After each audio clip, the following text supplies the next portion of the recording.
Welcome to Brave New Us. Today we are diving in with one of the most pressing bioethical issues of our time, assisted suicide. Our guest today is author and speaker Stephanie Gray Connors. She is the author of On Assisted Suicide, part of the Word on Fire Dignity series. This book tackles the cultural assumptions behind physician-assisted suicide and offers a compassionate framework for these deeply personal and often painful conversations. From suicide pods in Europe to a recent explosive Atlantic article about Canadian doctors' struggle to keep up with the demand for death, we are standing at a cultural crossroads where questions of dignity, suffering, and the meaning of life are on full display. How do we balance compassion for those who are suffering with the inherent value of every human life? And what happens when a culture normalizes death as a solution? If you've ever wrestled with these questions or wondered where we're headed as technology and policy reshape how we live and how we die, this is an episode you won't want to miss. Stephanie, welcome to Brave New Us. Thank you for having me on. So, what led you to write this book? Is there a personal story or moment that pushed you into this work? Great question. So, the majority of my professional work in the pro life world had been on the beginning of life and the ethics surrounding abortion. But at the same time, at the heart of that really is understanding suffering and what a right ordered response to suffering is and what a disordered response to suffering is. And so there was a connectivity then between addressing the beginning of life issue with abortion and the end of life issue of assisted suicide, which at the heart of that really is suffering and how ought we respond in the face of suffering that inevitably everyone will face, different types, different ways, but we're all going to have that shared experience. So as I did more and more years of speaking and debating on abortion, the question of assisted suicide was being raised. I was seeing the connectivity between the two. And then as a Canadian, I now live in the United States, but was living in Canada when assisted suicide was talk of it becoming legal, and it's since become widespread and legal in the country. And so I really felt there was a need for an apologetic on that issue, the way there had been a very expansive and developed apologetic, pro-life apologetic on abortion. So then I thought, okay, I want to start speaking on this. And so as I began presenting on it, the messages were resonating with the audience. So I thought, okay, maybe I will turn this into writing. And when I did formulate a book on the topic, I did share my own experience, just a personal experience of suffering, where before I'm now happily married, I was engaged to someone else and had my heart broken. And that experience of wanting something that you don't have, that you can't have, it creates that explosive effect of suffering. So for someone who wants to be married and isn't married, that's their suffering. For someone who wants to have a child and can't have a child, that's their suffering. For someone who wants to walk and can't walk, that's their suffering. It's a clash between what you have and what you want. And so through my own experience of suffering, it became, how should we respond? And so I, in the book, interweave my own experiences with my own study and presentations and writing over the years.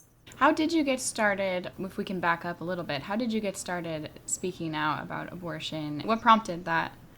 I say our own lives, there's conception and there's birth. So there's two beginnings in a sense.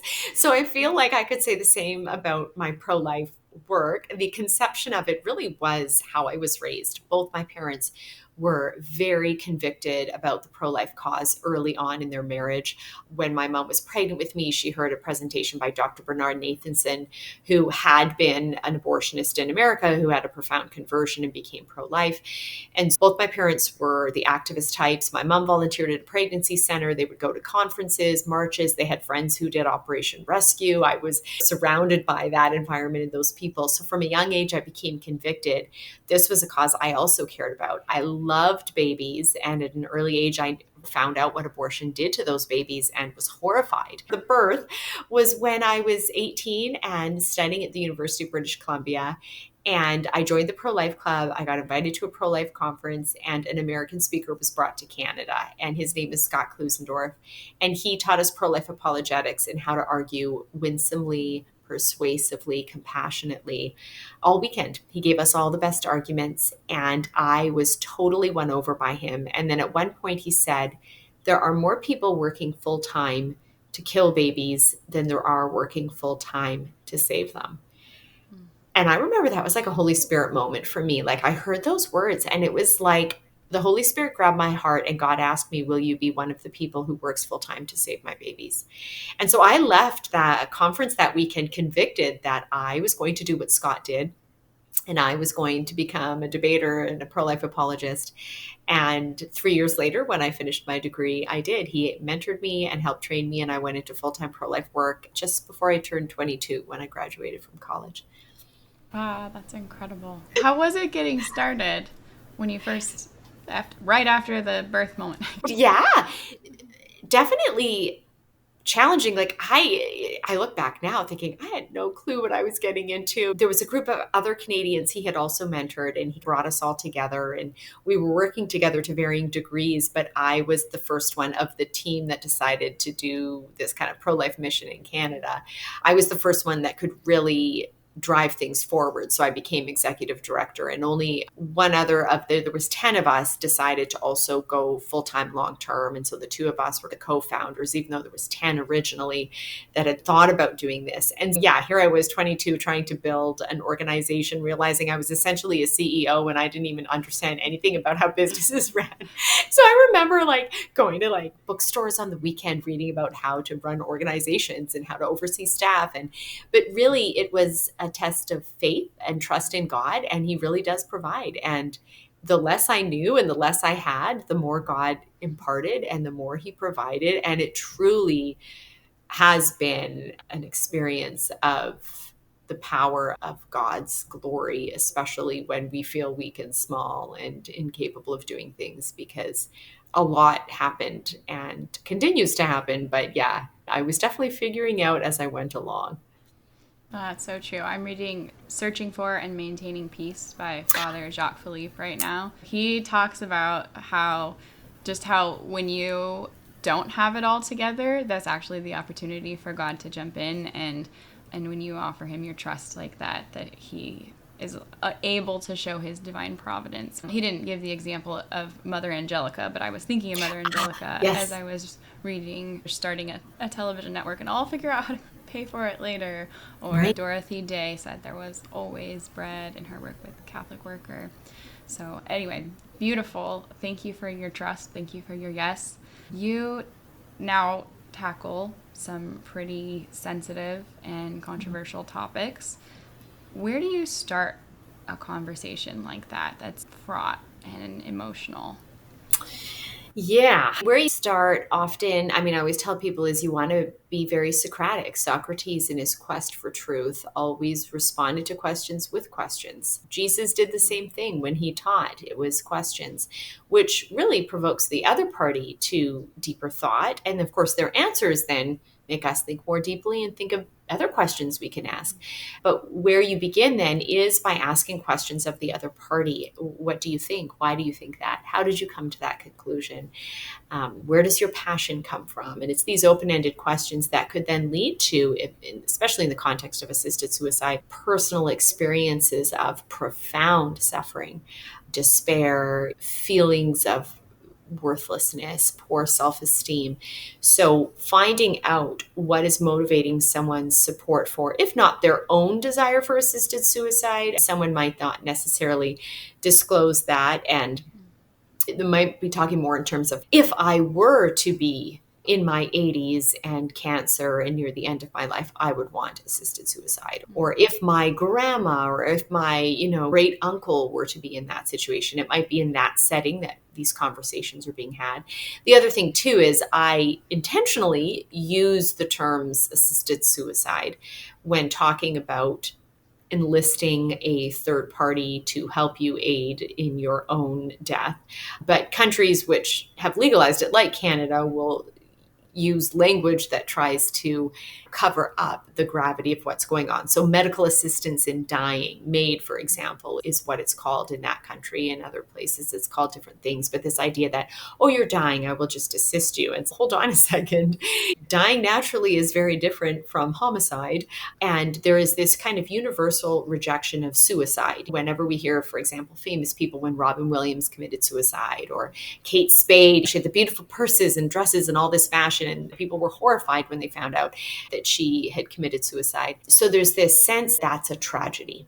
And of course, when we read about homicides in the news, there's also a sense that is profound evil, it's terrible, it's loss of life. And so what I like to ask people is, if there's this universal sense that suicide is wrong and this universal sense that homicide is wrong, then how can taking those two wrong things and blending them together in a type of suicide homicide situation, which is what medical assistance in dying really is? You're claiming to want to die, but you are having another party aid you in that process. So they're guilty of homicide, but you're really guilty of suicide. How is bringing those two wrong things, tragic things, together somehow good? But that's what people think. So that type of question can be helpful in a conversation. There's more that I could unpack, but yeah, definitely taking that compassionately curious approach of Jesus and Socrates is key. Like that, Jesus and Socrates. What do you think about as this becomes normalized? And we were talking a little bit earlier before we started about the recent Atlantic article about how it's not quite a lifestyle choice in Canada yet, but it's trending in that direction, and how that option in its existence being legitimized like that, being incorporated into the medical field. Does that become a kind of coercion? Are people more likely to desire it, want it, choose it just because it exists? I think absolutely. The more something becomes common, it is perceived as normal. If it's perceived as normal, then there almost becomes a, maybe I should do that too. And we see that even with the statistics. I just was looking up that it was around 2023, it was close to 5% of all deaths in Canada were this medical assistance in dying, assisted suicide. That is alarmingly high. And that's 2023. We're almost into 2026. So who knows how much higher. Every year, the percentages are going up. So this is becoming very commonplace. And every year I go back and visit family, and even just in my social circles and conversations with family and friends, especially a number of friends from my childhood that all happen to have pursued the medical career. The stories I'm hearing every summer I go home of people talking about people they know, stories they heard about in the medical environment. It's horrifying how commonplace it's becoming, how people are feeling pressured, how they don't feel they have necessarily the resources to meet what suffering they are facing that they want alleviated. So assisted suicide seems to be the answer. How some people, again, there's in theory, how it should be, and in practice, how things are being lived out. But it's supposed to be the patient that brings up medical assistance in dying if they want it. And you're definitely already hearing stories of people saying, I never said anything, but I was not doing well, and someone came in and said, have you thought about MAID? And I remember reading one story where the person was like, when they were retelling the story, said, oh, are they going to start to bring home care to my house? Am I going to have a house cleaner? Because they just called it MAID, not even medical assistance in dying. And then as the conversation went on, it's, whoa, hold on a second, this is not going in the direction I thought. Yes, it is becoming very normalized, very common. And there's also, so you've got multiple things happening. You've got people that are feeling pressured to have assisted suicide. But then you are having medical professionals that are feeling fearful that their medical licenses will be taken from them if they don't become part of the system. And of course, those who are very good and solid and pro-life wouldn't ever comply. But there is so much fear and so much pressure. What does it mean do I have to refer? Of course, ethically, it would be wrong to refer. But the point is, there's this fear of, if a patient asks for something and I say no, will there be a medical complaint, and ethical complaint rather? And then could that physician's very ability to act as a physician in the country be called into question? So there are a lot of problems going on when something like this becomes so commonplace. Yeah. Are you aware of any cases where people are being pressured, maybe financially, by insurance, or just by feeling, if I choose to live, it's going to be a big burden on my family, therefore I better take this other way out so that I don't, because I don't want to impose myself and my suffering on them? Yeah, certainly. I think in general, that's one of the points people talk about is people feeling like that they are a burden on their family. Now, in Canada, if we're talking specifically that, of course, there's many other countries where it's legal, and even here in America, obviously, there are multiple states that have legalized some form of either assisted suicide, euthanasia. If we set aside the technical terms and just think of it in terms of someone wants to die, but they don't do it on their own, they're asking someone else to help them. You can access that in Washington and Oregon and other places here too. But I do remember learning of a case in Canada. Actually, it was one of the Canadian news organizations had interviewed various people that wanted assisted suicide. And they interviewed a man who had been homeless and was like living below the poverty line and was barely getting by and was so afraid of being out on the street when another Canadian winter hit that he would have rather had assisted suicide than die on the streets. And so he was wanting medical assistance and dying. So you can have people that are motivated because they don't want to be a burden on their family. And then the people that are just like, I have no one physically, like poverty is my reality and I'd rather death than to continue to live in this type of environment. So yeah, these types of stories are real and are happening. And again, it goes to show if we really care about people, then we want to get to the root of why they are claiming to want death, right? So if it's someone who's in pain is going to say, I want to die. But if we really care about them, then we want to find out, oh, what is what is the source of their pain? And then we work to alleviate that. So is it physical? Is it emotional? Is it spiritual, socioeconomic struggles and sufferings, whatever the case may be? If we can identify those, then we say, oh, then let me fix that. And then if we fix that, we're no longer going to hear the, I just want to die. So when we hear, I just want to die, and we don't probe deeper, then we're not actually addressing the person's underlying concern, their deep felt needs, and really showing total disregard for their dignity, which is ironic because that's often what the other side uses to justify assisted suicide, is they call death with dignity, that sort of worth and value. But wait, if you have worth and value, then shouldn't I be preserving and protecting your life? Right. Yeah, so let's go into that language a little bit. We mentioned a few that it's somehow compassionate care, or the death with dignity. Why is it a misnomer to call it death with dignity or aid in dying?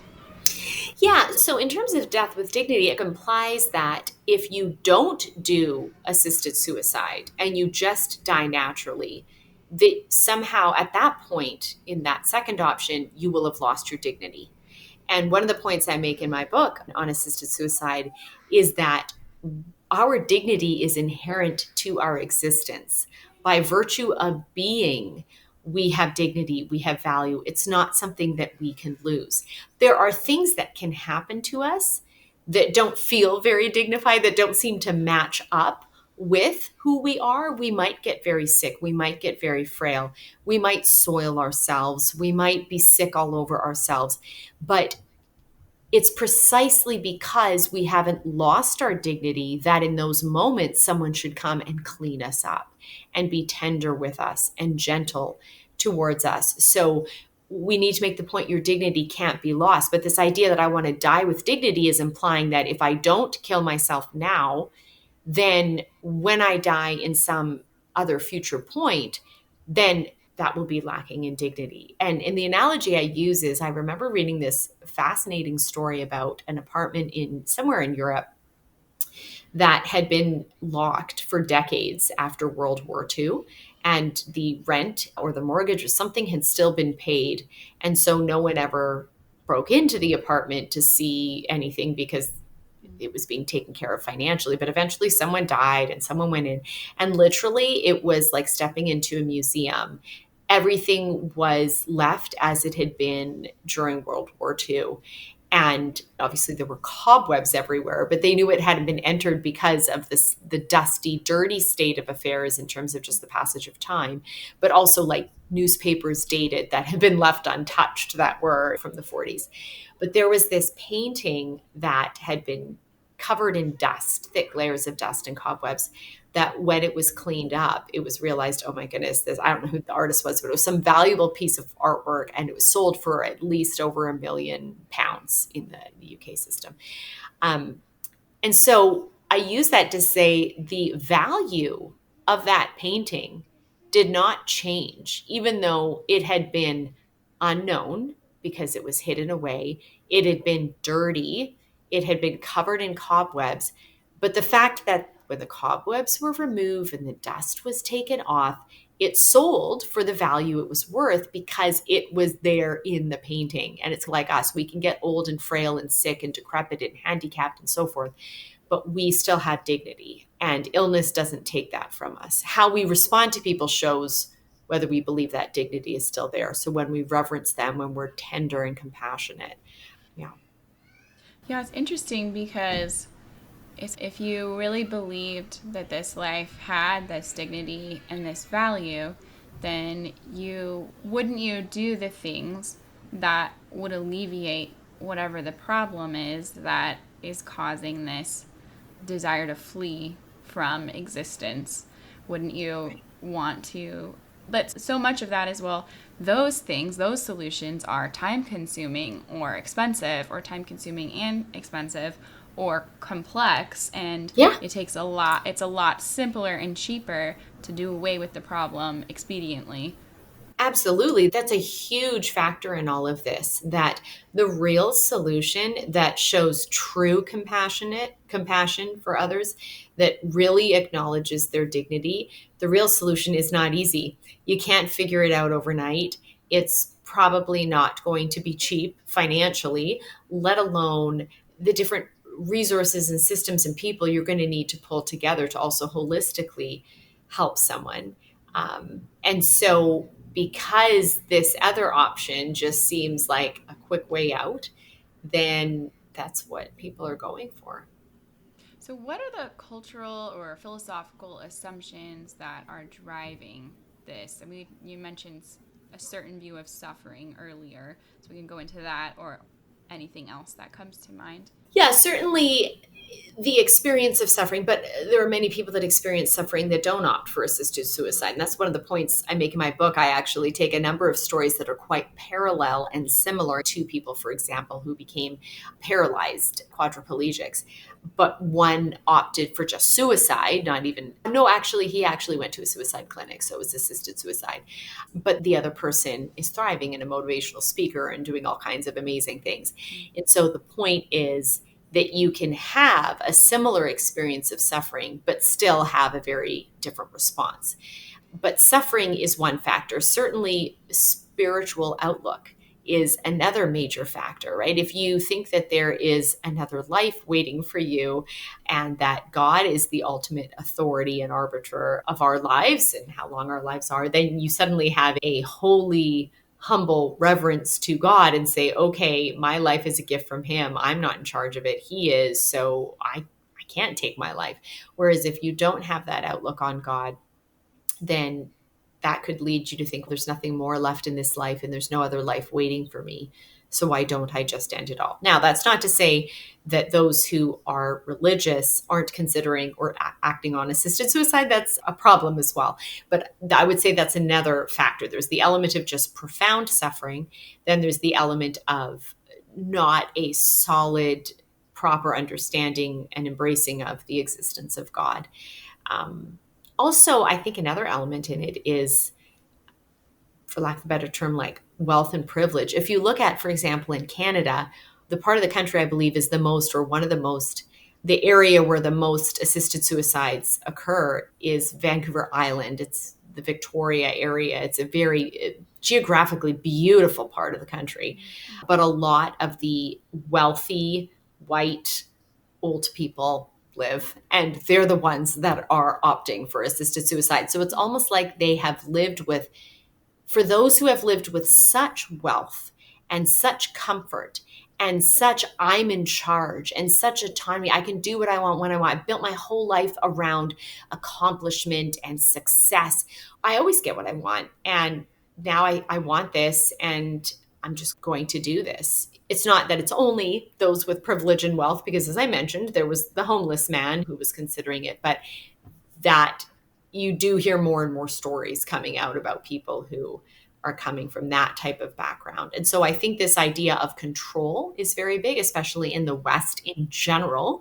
We are used to being in control. And with assisted suicide, you're in control. You can say, why? I pick the day, I pick the time, I pick the person who's going to do it, I pick all the other people that will be in the room with me. And yet at the same time, you can think you're in control and still not have control. And one of the stories I give in my book that I'd come across was a nurse who reported that a patient of hers had basically signed papers saying she had cancer and she was dying. She was not doing well, but she had signed papers that said, I want assisted suicide. This is the day. This is the time. This is how I want it done. This is who I want in the room. And if for whatever reason, at the time of the scheduled assisted suicide, I am not of sound mind, I am saying today that I want this to happen. Um, so anyways, everything was planned and going ahead as this woman thought she was in control of things. And the morning of the planned assisted suicide, she had a grand mal seizure. And so the medical team obviously responded as you would with anyone who had a grand mal seizure, and they gave her all the meds that she needed for immediate response to that. But that left her very groggy and having a hard time to communicate. But everything was planned. She had been in control. She had signed the papers. And so several hours later, the time came, and all the medical people around her and the family and whoever it was that came in for the assisted suicide went forward and did the assisted suicide. And the nurse who later reported this said, everyone who walked out of the room was like a deer caught in the headlights. What was that? And apparently the woman had even tried communicating before they did the injection, and no one could understand what she said. So not only was her death not as she had planned, but you can't help but wonder, what was she trying to say? And was she trying to say last minute, I don't want this to happen? So she tried to be in control and still wasn't in control. That is a huge illusion that we always have, that we think we're in control, but the best laid plan, you should really only plan for things are not going to go according to plan. So how do we adjust in these situations? But circling back to the question of suffering, because I think that all of those things that you mentioned are really important, but I think that one is really key, and it bleeds into other bioethical discussions, as you mentioned earlier. What alternative vision does the church have to offer in terms of the meaning or value of our suffering that the culture at large just doesn't have? Great question. So I think the answer to that is my first chapter, which is called Start with What. And many years ago now, there was a TED Talk that came out called Start with Why, and then turned into a New York Times bestselling business book, 1 million copies sold, called Start with Why. And it was all about, if you want to get far in the business world, you need to know your why. What is behind what you're doing? Why? And I use that to springboard to another question, which is start with what. And that is, in the world of suffering, we often immediately go to that question this author's trying to get the business world to go to. Why? Why? But we don't need anyone to tell us to go to why. Whenever you suffer, you go to why. Why did this happen to me? Why? And one of the points I make in the book is that we often can't answer the question why. We can try to come up with some explanation. If someone's been physically ill, there is a genetic explanation, or there were some environmental explanations, or some lifestyle choices. But we can't always get to that answer. Or just some terrible injustice happens to someone. A child is kidnapped. Human trafficking occurs. Why? How do you answer that? Why did that happen to them and not me and not you? Why? Other than that, evil exists in the world, and some people's experiences of evil are greater than others, but that's not very satisfying. So what I suggest then is that in the face of suffering, where we want to start is with what? And by that, we want to ask ourselves, what amazing, wonderful, incredible thing can I bring from this terrible, awful evil thing. Using an extreme case of someone who, for example, was kidnapped, and you have these stories of people that survive kidnappings, and then they become these amazing advocates and children's rights advocates, and they become counselors and social workers, and they serve others after a period of healing and then freedom. Can we explain what happened to them? No, but we can say, what good did they bring out of that bad? Oh my goodness, they brought amazing good. But the good that is brought out of evil doesn't make the evil good. And suffering has all kinds of faces. You can have suffering from moral evil, and then you can just have suffering that comes from living in a broken world, like sickness, for example. But we still want to ask ourselves, what good thing can I bring out of this bad thing?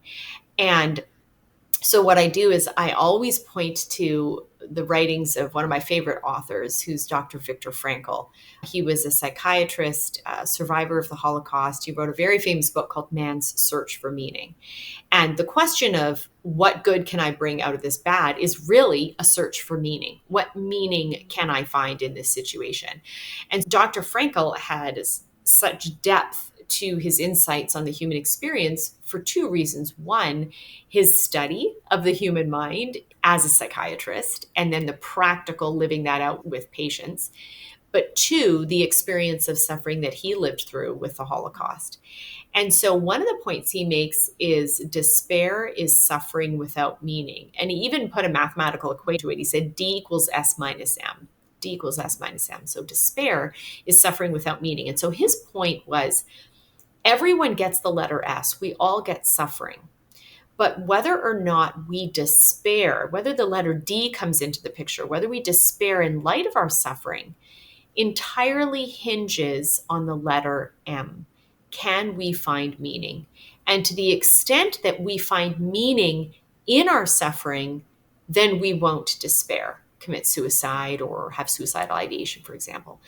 But if we don't find meaning in our suffering, then the number for despair is going to go up. So then he gives an example of a teenager who'd been in a car accident, became a quadriplegic, had no use, obviously, then of her arms or legs. And he said, let me tell you how she spends her days. He said she watches the news, reads the news, listens to the news, and whenever she comes across a story of someone who's going through a hard time, maybe it's a victim of a house fire, or someone who's in a community where there was a terrible hurricane and, their house got destroyed, or whatever the case, suffering. Whenever she reads about someone in the news who's going through a hard time, she calls for an assistant to come to her. The person then places a little stick in her mouth, and she uses the stick to pound out letters on keyboard in order to write notes of encouragement to people that she had just read about in the news. And Dr. Frankl says, I'm telling you, this young woman lives a life of profound meaning, of fulfillment. She's flourishing. Why? Not because her life is free of suffering, but it's free of despair because it's full of meaning. And so that comes from a Jewish man, but it aligns well with the church, broadly speaking, the broadly Christian church, I would say specifically the Catholic Church's apologetic and explanation and defense of our way of thinking on suffering and end of life. And that is, we find meaning. We say what good can come from this. That's the gospel message. Man sinned. Man separated himself from God. Man was going to be eternally separated from God. And God said, I love you so much, I'm going to send my son out of this terrible choice, out of, oh, happy fault, we say at the Easter Vigil, right? Oh, happy fault, this terrible fall and choice of Adam and Eve has led to so great a redeemer. The good that has come out is that God himself experiences life on earth, takes on our sin and death for us, and rises from the dead and opens the gates of heaven and gives us the opportunity to be reunited with him for eternity when we were going to be eternally separated from him.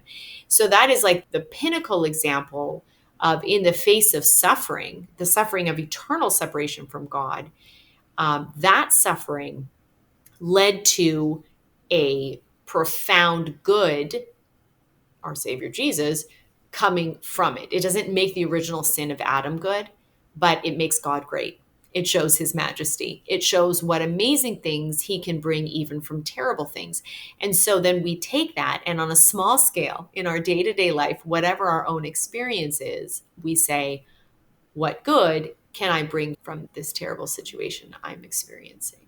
Yeah, that's beautiful and very well put and profound, but also simple and easy Mm. to remember. I think even in the middle of those moments of suffering.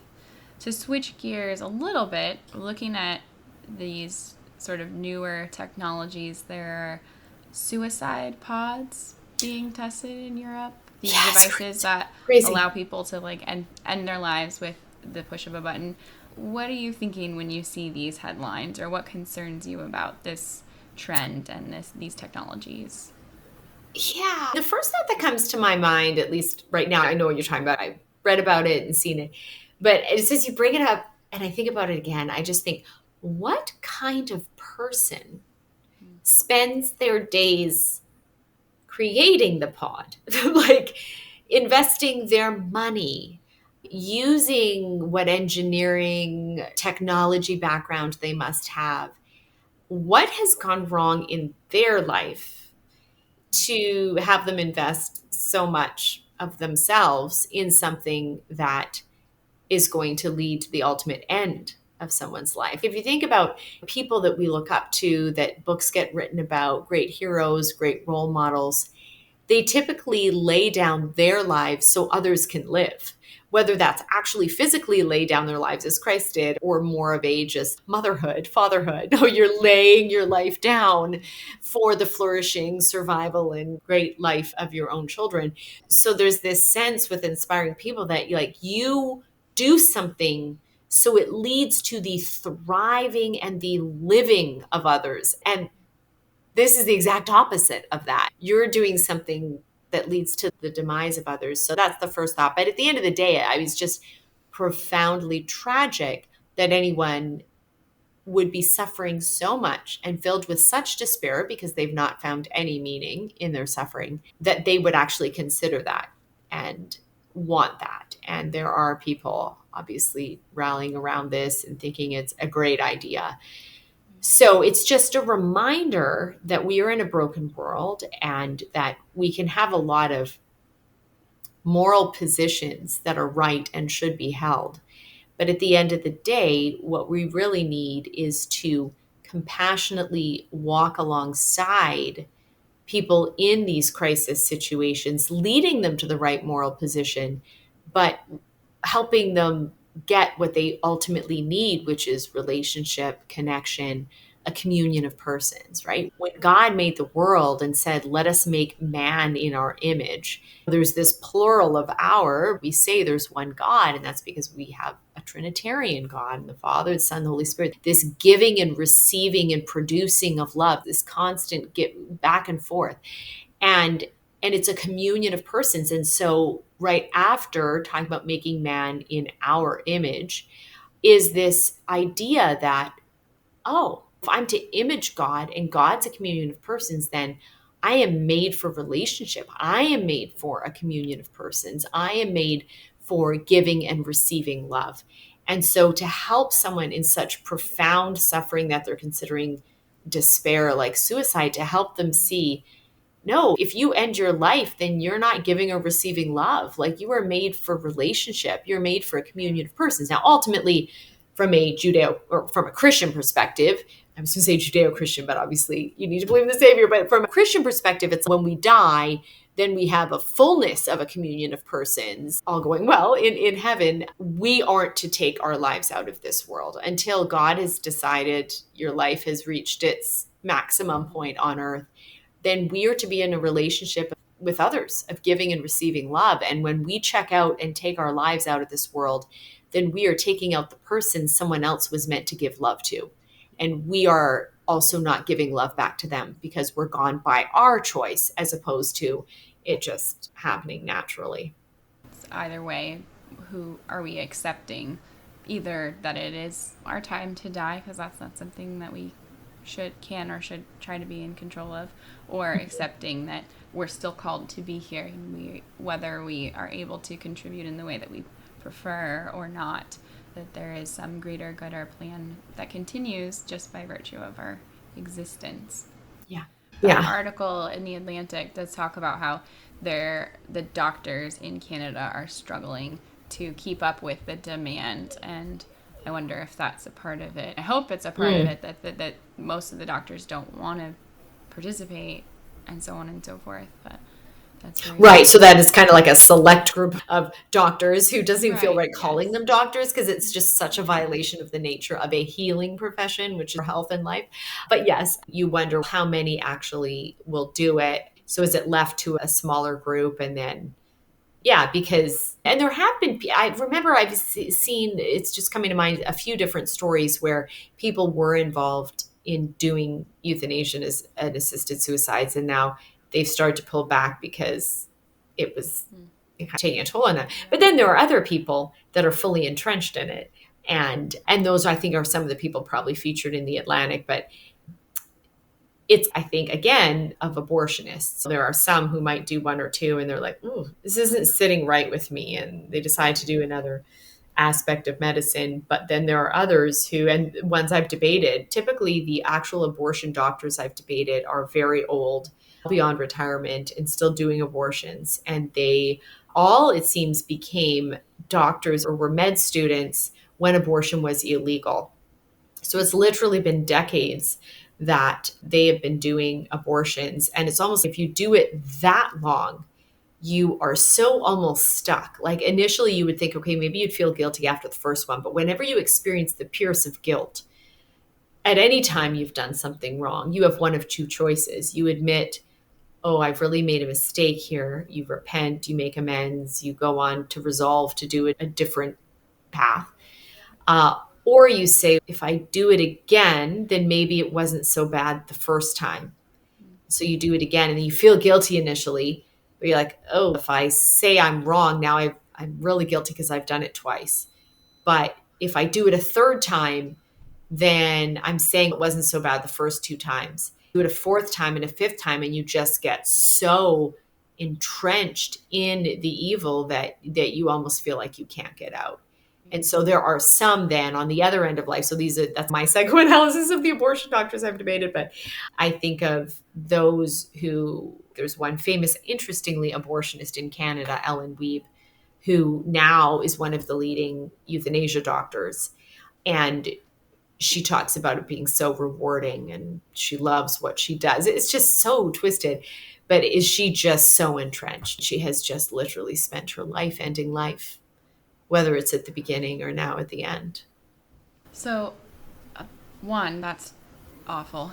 But two, thinking about these technologies and from bringing up abortion actually makes the question a little bit more interesting, I think, too, because we have these advances in technology, and as our ability to do various procedures in medicine goes forward, Mm-hmm. do you think that the advances, whether we're talking about the ability to do an abortion at all, to do abortion in these varying ways that distance us from death that we talked about, and then also thinking about the technologies for suicide, do you think these advances accelerate the normalization of suicide or of abortion and killing, or are these technologies following the existing cultural demand? I guess, is it the chicken or the egg? Good question. My gut is to say, I feel like it's, I was going to say following, but I think you could probably make an argument for a bit of both. I mean, there's just like with laws, sometimes laws seem so extreme, but they still get passed. So then you think, then is it really just a response to where the public is at? And we just haven't wanted to admit that society has become so immoral. You think, for example, of what you saw the widespread acceptance of transgender surgeries, for example. And we think, how can hospitals even be doing this? Is that it really, have we really gone that far? But even if people, if you were to push hard enough, they might be uncomfortable with that sort of thing. What they are very comfortable with, and what our culture has been very comfortable with for a long time, is a relativistic mindset of, whatever you want for you is okay for you, and whatever I want for me is okay for me. So the natural effect of that is then these seemingly very extreme practices become embraced because they're driven by the same general mentality of let people decide for themselves. So yeah, back to then what's driving it. Is it the technology? Is that just a response to where the public's at? I think, unfortunately, it probably is in general a response to where the public is at. And it might seem a little extreme because people haven't thought that deeply, Yeah. but their general mindsets are the general rejection of God, the general rejection of accepting that no man is an island. That's one of the other points I make in the book is there's a lot of talk of autonomy. I should be able to do what I want if it just affects me. And that's where with the abortion debate, people say, okay, fair enough. If you can prove the embryo and the fetus are human persons, okay, fair enough. Abortion is wrong because then that's one person overriding the rights of another person's body. Mm-hmm. But with assisted suicide, it's literally my body. It's my life. Shouldn't I be allowed to do what I want with my life? And one of the points I make is no man is an island. This idea that we can just make our choices. If I want to just do drugs, it only affects me. If I want assisted suicide, it only affects me. It's like our choices affect other people. A very simple and encouraging example of the power of our choices is I once read an article about it. Someone in a coffee shop who went to do the whole like pay it. Actually, they went to pay for themselves. And they were told, oh, the person ahead of you gave enough money to pay for you. And that person was so moved by that act of generosity that they said, oh my goodness, I'm going to pay for the person behind me then. And so the news story reported that this went on as a chain unbroken for 1,000 customers, which is hard to Oh my believe. gosh. That's But like it's an crazy. example, no man is an island, that the choice of one person to do a good thing had such a moving, positive, good effect on this person, and then this person, and then this person. But then the same is in school and so forth. So where there's one thing, there's going to be more of it. People are influenced by just the witness of others, the example of others. But when you legalize something, and you involve the medical community, and they're the ones aiding and really making it happen, Mm-hmm. it also affects other people because, that elderly patient of a certain doctor might think, oh, am I getting a vibe like I'm a burden or I'm just an annoying patient that he'd rather more younger patients? What is the point of still having me? Wouldn't he be better, especially if you take a system like Canada with a very stretched medical system? Wouldn't his time be better spent caring for someone who has more life to live than me? So the choice of one person to pursue assisted suicide has an effect on the doctor. It has an effect on other patients. It has effect on their relatives who find out, oh, grandma ended her life. If I'm 19 and grandma ended her life, when my life gets hard at 21, am I going to think about ending my life? Because that's what grandma did. And that was her last legacy to me. If that's someone's story, for example. So yeah, this idea that we can be autonomous and not affect others and our choices just affect us is just, inherently just flawed. Yeah. Yeah. So, what are some practical tools, language, analogies, stories? How do we open people's hearts and minds to the pro life perspective on end of life care? And then, how do we respond compassionately if it's not an intellectual debate, but there is actually some consideration on their part? How do we explain the truth to them or share the truth to them without being judgmental or dismissive about what they're going through? So I think besides, as I said earlier, the power of questions, what I'm a huge believer in is the power of also of stories.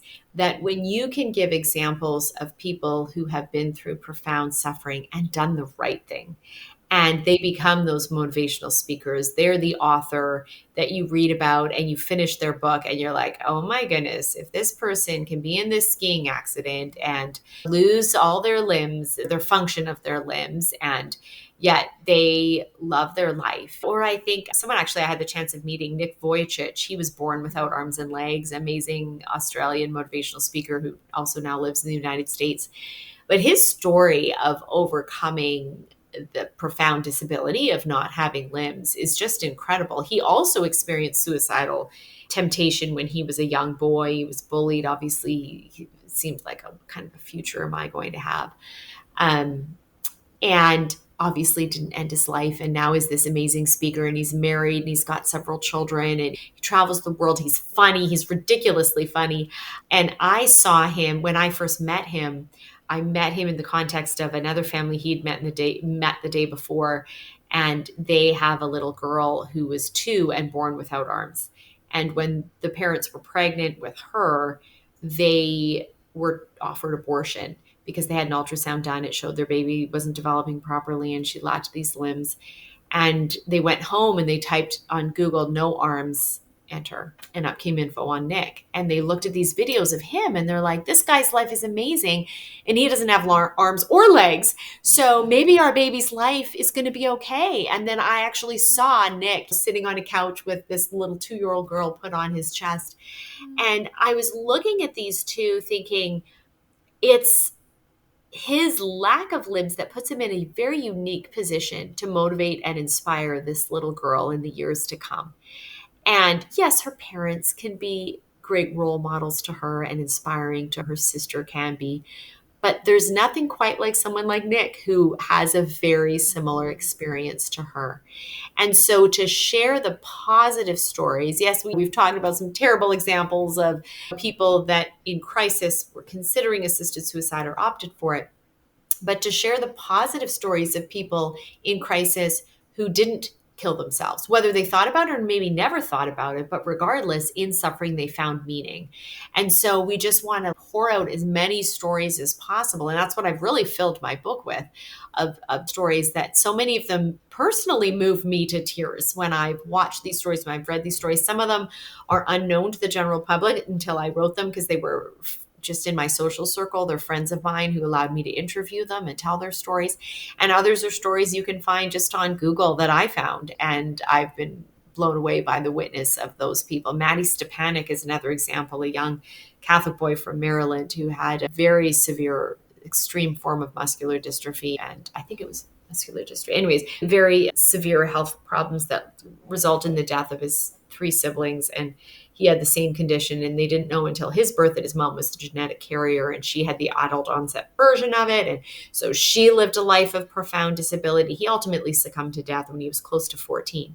But his story of going through profound suffering and having the most amazing perspective on life. In fact, if you look up like Larry King Live interviews Maddie Stepanek at the age of 11, you will be blown away by the wisdom that comes from this little boy. He was on the Oprah. Yeah. He was on the Oprah Winfrey Show multiple times. And as we know, Oprah has interviewed thousands and thousands of people over the course of her career. And she has said Maddie Stepanek is probably one of a handful of people that she has personally considers a close friend. Like, she was so personally moved by the witness of this little boy and how he responded to suffering and his outlook on life. And Raymond Arroyo, actually, of EWTN fame, is wanting to open the cause. He's, I think, leading the board that's on the cause for canonization for this little boy. Like, when you learn his story, it's amazing. But I use him in the book as just another example. So when we find people that in their suffering are thinking, I just don't know how I can go on, obviously, if someone's actually saying that before we just let me tell you about this person and let me tell you about that person, we want to really ask the question, let the person speak. But if we're just in general over time in a back and forth conversation relationship, the more we can share the witness of others, they've responded. It doesn't have to be the same type of suffering for someone to be inspiring. It's how they respond to their suffering. That's when it's because they found a good, what good can I bring from this? So the more we share those stories, I think the better. Yeah. A fictional example that I actually don't know how to say his last name. Nick Wojcik. Wojcik? Oh no, the guy without arms and legs? Yeah, so he plays the character in a really short 20-minute film called The Butterfly Circus. Yeah. And I think fiction is a really beautiful tool. Obviously, we need these examples of people who live it out in real life. Fiction it has a beautiful way of getting past our defenses and making things that are true seem even more true because they come to live in our hearts through these stories. So I really recommend watching him play this character in the Butterfly Circus and really going through in fiction what he went through in real life as you describe this despair and how do I deal with this, and then finding a way to redeem that suffering and find meaning in it. It's really beautiful. It's a great film, so for sure I encourage your listeners to watch it. And yeah, I think even like Lord of the Rings, this battle of good versus evil, and Frodo and his friends, it's Frodo and his friends. That, like, you think about Samwise, who is there by his side. We need community and connection. And so when someone is thinking assisted suicide is needed, we want to also identify what supports can be put in place to help someone not feel so isolated. There's this, I remember reading an article about actually elders in Canada and this growing crisis of severe isolation where some of them are actually calling 911 because they just have no one to talk to and no one to interact with, and they are incapable of leaving where they live alone, but they're incapable of leaving because they can't get around and out for themselves. And if food is brought to them, it's literally dropped off. So there's no true human connection and human relationship. So what do we need to do to change things so that we have human connection and we have human relationship? And I cite an example. There's a beautiful example of this in Washington State, where there is a care home for elderly people that also runs daycare. And it talks about how it brings the very old and the very young together. And so there's multiple opportunities throughout the day for there to be blended interaction between these two groups. Music therapy, for example, where the children dance and sing as the elderly are also appreciating and getting the music classes. And that bringing these two groups together is a blessing for both parties. And so there are things that can be done and programs that can be developed that in many places already are developed but need to be expanded, or the example needs to then be replicated in other areas that can be very life affirming and lead to human flourishing. Yeah, absolutely. That's wonderful. Thank you so much for your time this evening. I have one question that I ask all of our guests, and that is, who is one person, dead or alive, real or fictional, who you believe exemplifies the very best of being human? Who comes to mind is Bishop Olmsted. He's now retired from being Bishop of Phoenix. And he actually presided over my wedding. I consider him a type of spiritual father.